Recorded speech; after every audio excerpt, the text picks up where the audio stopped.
Thank you, Madam Chair. I appreciate it. Mr. Kaiser, does the rise of e-commerce create additional challenges in monitoring for counterfeit goods? I think I know the answer to that question. If so, in what ways do they?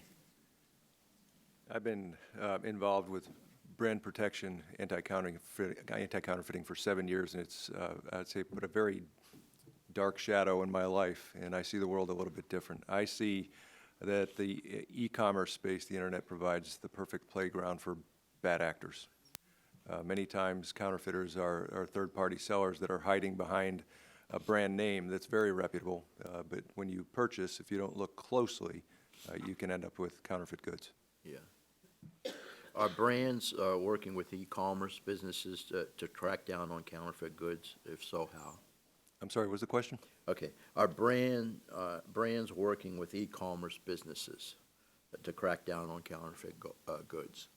Yeah, we're constantly working across the e-commerce platforms to detect ongoing illicit trade and to take them down. We at Johnson & Johnson are illicit trade analytics, and we work with external companies to help us to constantly monitor the internet, the e-commerce space, and we take down tens of thousands of sites per year. Okay, good. Do all products run the same risk of being counterfeited?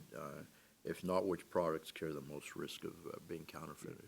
Counterfeiters are very shrewd businessmen. They're looking for big brands, recognizable brands that typically have strong market share and strong margins. So I would say if you're a big brand and you're making money, you've got a big target on your back.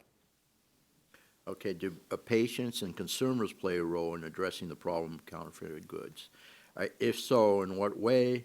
And does Johnson & Johnson partner with consumer goods consumer groups, or other healthcare stakeholders? Yeah, I think that there's an opportunity for more general awareness around the risks imposed by illicit trade and counterfeiting.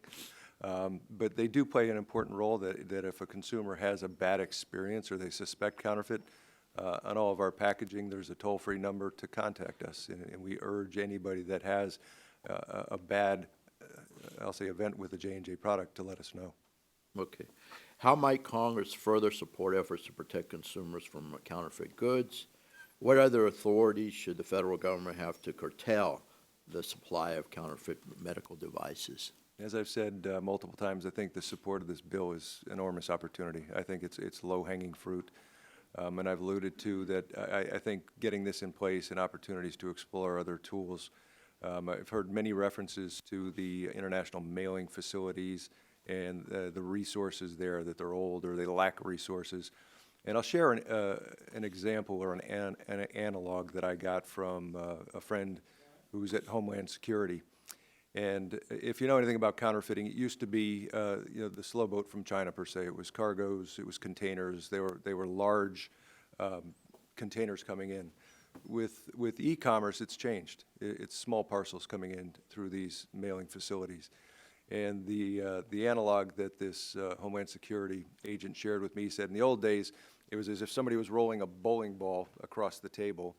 You knew it was awkward, it was going to be heavy, but you could probably stop it. Right. Today, it's like somebody's opened up a bucket of marbles and rolled it across the table. Yeah. And you can catch a few, but a lot more are going to get through. Yeah. So I think that we have a lot of opportunities to continue to improve. All right, thank you very much. Anyone want my time? Oh, okay, please, I yield. The gentleman for yielding. Do you believe that the most effective thing that we could do is to add to the bill that since it's a list